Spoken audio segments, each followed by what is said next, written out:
সুপ্রিয় দর্শক, আসসালামু আলাইকুম। সুপ্রিয় দর্শক, চ্যানেলটি নতুন, তাই আপনাদেরকে সাবস্ক্রাইব করার জন্য অনুরোধ রইল। সুপ্রিয় দর্শক, আমি পলাশ কথা বলছি আপনাদের সাথে। আজকে যে আলোচনাটি করব তার আগে জানাই, উপদেষ্টা জনাব হাসান আরিফ ইন্তেকাল করেছেন। ইন্নাল্লাহি ওয়া ইন্না ইলাইহি রাজিউন। সুপ্রিয় দর্শক, আজকে যে ইস্যু বা বিষয় ভিত্তিক যে আলোচনাটি, সেই আলোচনাটা হচ্ছে বিএনপির উপরে যে চরম একটা ষড়যন্ত্র চলছে, এটা বিএনপি নিজেও স্বীকার করেছে, বিএনপির মহাসচিব তারেক রহমানও এটা স্বীকার করেছেন, এবং বিএনপির যারা রাজনীতি করেন তারা এই জিনিসটা বুঝতে পারতেছেন। এবং সার্বিক একটা অবস্থা যা ঘটতেছে, তাগুলো আসলে যা কিছু ঘটছে সব কিছু বিএনপির নিয়ন্ত্রণের বাইরে চলে যাচ্ছে। জনাব তারেক রহমান এই কথাটা অনেক দিন থেকেই বলে আসছেন যে আগামী যে নির্বাচন হবে, এই নির্বাচনটা খুব সহজ হবে না, এবং এই নির্বাচনটা যে সহজ হবে না উনি খুব ভালো জানেন। এবং বিএনপির মাঠে জনপ্রিয়তা থাকা সত্ত্বেও তারপরেও বিএনপি কখনো খুব সহজে ক্ষমতায় আসতে পারবে না, ক্ষমতায় আসতে দেয়া হবে না, এরকমও ব্যাপার হয়তোবা। কিন্তু জনাব তারেক রহমান এখন স্পষ্ট করে এই কথাটা বলছেন না। কারণ হলো কি, আগামী যে একটা নির্বাচন হবে, এই নির্বাচনে যে ফ্রি মানে ফেয়ার একটা নির্বাচন হবে, ইনক্লুসিভ একটা নির্বাচন হবে, ইনক্লুসিভ যে একটা ইলেকশন হবে, এটা আমরা বিশ্বাস কতটুকু করি আসলে। বিএনপিকে মানে যেভাবে কোণঠাসা করা হবে আমরা মনে করছি ইতিমধ্যেই। হ্যাঁ, বিএনপির তৃণমূল পর্যায়ে কিছু সমস্যা আছে যেগুলো কিনা আসলে বিএনপির ইমেজ নষ্ট করছে। তবে প্রত্যেকটা রাজনৈতিক দল যখন তারা ক্ষমতায় আসন্ন কিংবা ক্ষমতা পেয়ে গেছি এরকম কিছু মনে করে, তখন এরকম ঘটনাটা তৃণমূল পর্যায়ে ঘটে। তো কিছু লাগামহীন, কিছু লাগাম ছাড়া, কিছু রাশ টেনে ধরতে হয়। এইভাবে চেক অ্যান্ড ব্যালেন্স করে একটা রাজনৈতিক দল চলে। বাংলাদেশের প্রেক্ষাপটে একদম সব কিছু আপনি নির্মূল করে দিবেন, এই ঘোষণা দেওয়াটা একদম বোকামির পর্যায়ে পড়ে। আপনি যতটা চেক অ্যান্ড ব্যালেন্স করে সব কিছু নিয়ন্ত্রণে আনতে পারবেন, এটাই হচ্ছে আপনার সফলতা। কারণ হচ্ছে কি, আপনি যখন ওই জিরো টলারেন্স নিয়ে একটা কথা বা কোনো কিছু ডিক্লেয়ার দেন, ওই জিরো তো থাকেই না, বরং ওইটা মানে ওই একের পরে 000 হতে থাকে, একের পরে 0% হতে থাকে। সুতরাং এইসব জিরো টলারেন্স সেই কথা না বলে বরং সর্বোচ্চটুকু দিয়ে আপনারা চেষ্টা করুন যাতে করে বিএনপি নামক এই জনপ্রিয় দলটি এখন বর্তমানে, যেহেতু মাঠে আওয়ামী লীগ নাই, মাঠে আমরা এখনও জানি, বিএনপিও জানে, যারা আওয়ামী লীগ ফোবিয়ায় ভুগছে তারাও জানে। বিএনপি কিন্তু আওয়ামী লীগ ফোবিয়ায় ভুগে না। বিএনপি একটা গণতান্ত্রিক দল। বিএনপি খুব ভালো করেই জানে যে বাংলাদেশে আওয়ামী লীগের বিকল্প বিএনপি, বিএনপির বিকল্প আওয়ামী লীগ।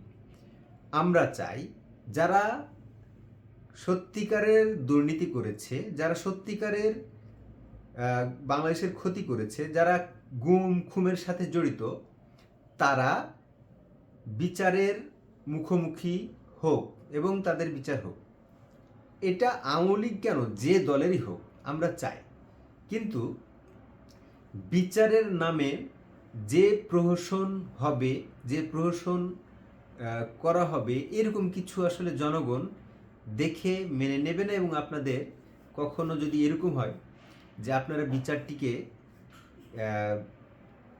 আপনাদের প্রতিহিংসায় ব্যবহার করছেন, তাহলে দেশের জনগণ আপনাদের মনোভাব তো ক্লিয়ার হয়ে যাবে। যেভাবে বিগত সরকার, পলাতক সরকার যে কায়দায় আইন কানুন সব ওই তর্জনীর আঙ্গুলি দিয়ে হেলুনিতে যে চালাতো, বা সম্পূর্ণ আইন থেকে পুলিশ বিভাগ থেকে শুরু করে সব কিছুই আওয়ামী লীগ যেমন নিজেদের অঙ্গুলি হিলাইতো, ঠিক এইরকম যদি বিচার ব্যবস্থা হয় তাহলে আওয়ামী লীগ যা করেছে এখন এই সরকারও যদি এসে তাই করে, তাহলে এই সরকার আস্থার সংকটে ভুগবে এবং প্রফেসর ডক্টর ইউনূস স্যারের যে ইমেজ সারা পৃথিবীতে, এই ইমেজ থাকবে না। যখন এই ইমেজ থাকবে না তখন ওনার এই ইমেজটা নষ্ট হওয়ার কারণে উনি ওয়ার্ল্ড ওয়াইডলি একটা ইমেজ ক্রাইসিসে উনি ভুগবেন এবং ওনাকে মানে আমরা যে প্রত্যাশায় বা সবাই যে প্রত্যাশায় এখানে বসিয়েছে ঠিক এর বিপরীতটা ঘটবে। প্রত্যাশা পূরণ না হলে বাংলাদেশের মানুষ কিভাবে চেয়ার থেকে টেনে হিঁচড়ে নামাতে হয় বাংলাদেশের মানুষ শিখে গেছে। সুতরাং আমি বলবো সরকার একটি নিউট্রাল, একটি নিরপেক্ষ নির্বাচন দিক। শতভাগ কোনোটা, আমি আবারও বলছি যে কখনোই ওই শতভাগ জিরো টলারেন্স এই কথাগুলো থাকে না। ন্যূনতম সর্বোচ্চ অন্তত পক্ষে যদি 95% 6% ফেয়ার একটা ইলেকশন হয় তবে ধরে নেওয়া হয় নির্বাচনটি ফেয়ার। তবে যদি কোনো কিংস পার্টি তৈরি করা হয়, সরকারের ভিতর থেকে যদি কোনো একটি দল তৈরি করা হয়, সেই দলকে যদি সরকার পৃষ্ঠপোষকতা দেয় তাহলে বিএনপির ক্ষতি আছে। বিএনপিকে এইখানে কৌশলগতভাবে স্ট্র্যাটেজি প্রতি মুহূর্তে নজরে রাখতে হবে। বিএনপি এখানে খুব জনপ্রিয় দল, আমি গত ভিডিওতে বলেছি, আবারও বলছি কি কারণে জনপ্রিয় দল। বিএনপির যে ভোট ব্যাংক আছে সেটা আছে, বিএনপির যে ভোট ব্যাংক আছে হয়তোবা তারা এককভাবে যে তারা সরকার গঠন করবে আমি এমনটা মনে করি না। কিন্তু প্রেক্ষাপটটা বদলে গেছে একটা কারণে, সেটা হচ্ছে আওয়ামী লীগের যারা দোসর, আওয়ামী লীগের যারা লুটেরা, আওয়ামী লীগের যারা দুর্নীতি করেছে, এই সব লোক আওয়ামী লীগে উপরের লোকজন কেউ নেই। সুতরাং ভোটার তো আছে, একটি দল বাঁচে কি নিয়ে? তাদের ভোটার নিয়ে। আমি গত দুইটা নির্বাচনের কথা বাদ দিলাম, আমি একদম 14তে চলে গেলাম। এই 14 নির্বাচনে যেভাবে আওয়ামী লীগ এককভাবে 41% মতো প্রায় ভোট পেয়েছে, ক্যান ইউ ইমাজিন? এখান থেকে তাদের জনপ্রিয়তা কমতে কমতে ধরে নেন 30% আসছে। আমরা মনে করি বিএনপির যে 25% এর মতো বা 30% মতো যদি ভোট ব্যাংক থাকে, তাহলে আওয়ামী লীগ কখনোই দুইটা জায়গাতে ভোট দেবে না। আওয়ামী লীগ কখনোই দুইটা জায়গাতে ভোট দিবে না।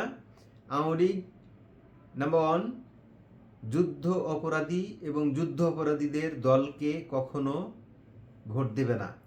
কিংবা কোনো দল যদি, কিংবা এমনকি যদি বিএনপিও যদি আজকে তাদের হাবভাব কিছুতে বুঝিয়ে দেয় যে আমরা 71-এর চেতনায় বিশ্বাস করি না, তাহলেও কিন্তু বিএনপি ক্ষমতায় যেতে পারবে না।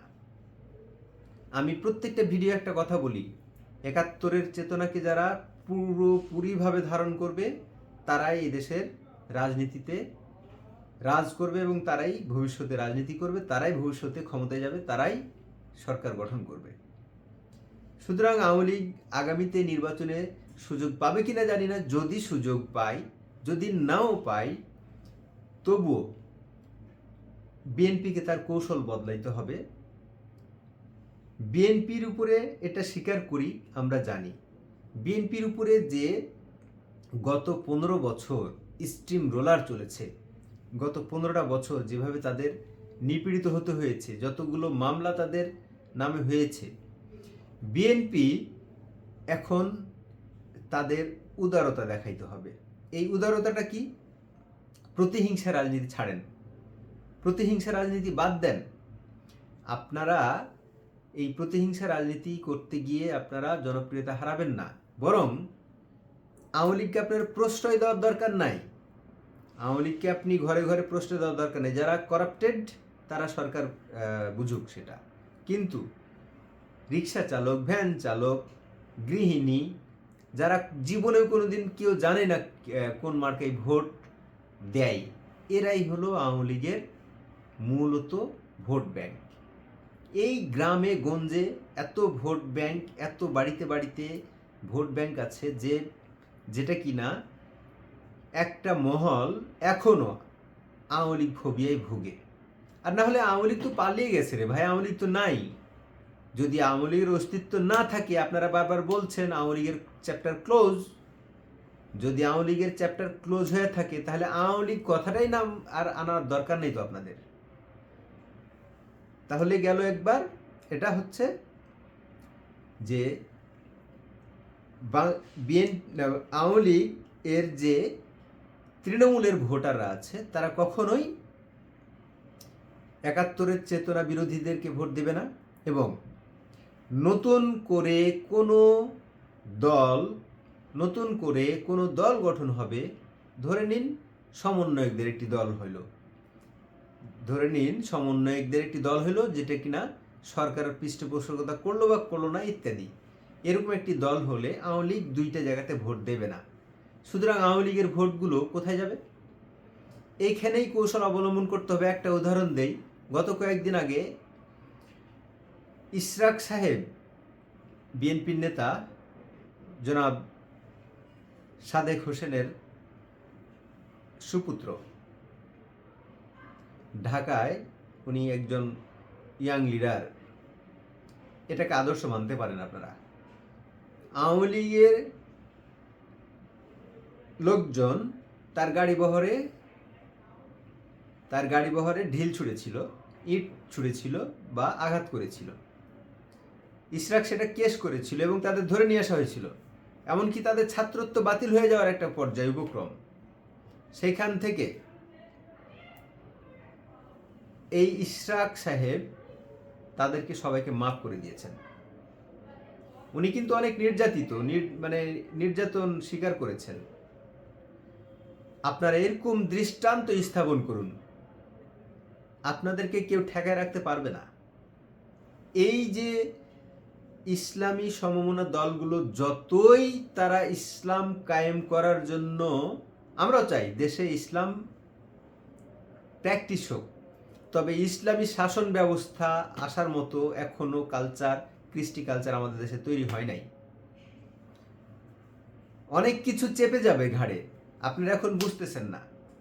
এবং এই দেশ থেকে ৭১-এর চেতনাকে মুছে ফেলার একটা ষড়যন্ত্র তৈরি হবে। ইতিমধ্যেই আপনারা যখন ৫ আগস্টের পরে যখন বিভিন্ন সেমিনারে বক্তব্যতে যখন আপনারা বলছিলেন আমরা দলীয়ভাবে অনেককে ক্ষমা করে দিয়েছি বা সবাইকে ক্ষমা করে দিয়েছি, আবার এখন আপনারা গণজাগরণ মঞ্চে আপনারা বিচারের দাবি তুলতেছেন। ক্ষমতায় গেলে আপনারা কি করবেন? আইন পরিবর্তন করবেন। আইন পরিবর্তন করে আপনি জোর করে ধরে ধরে ফাঁসি দিয়ে দিবেন। এই তো এখন যদি এটাই হয়, এই যদি প্রতিহিংসা রাজনীতি হয়, দেশটা বদলাবেন কবে আপনারা? এই জন্য বলছি, বিএনপি এখনো পরিমার্জিত দল, বিএনপি এখনো স্বাধীনতার চেতনার দল। সুপ্রিয় দর্শক, আজান হচ্ছে, আজকে এই পর্যন্তই। কথা হবে অন্য কোনো একটি ভিডিওতে। সেই অপেক্ষায় ভালো থাকবেন। আল্লাহ হাফেজ।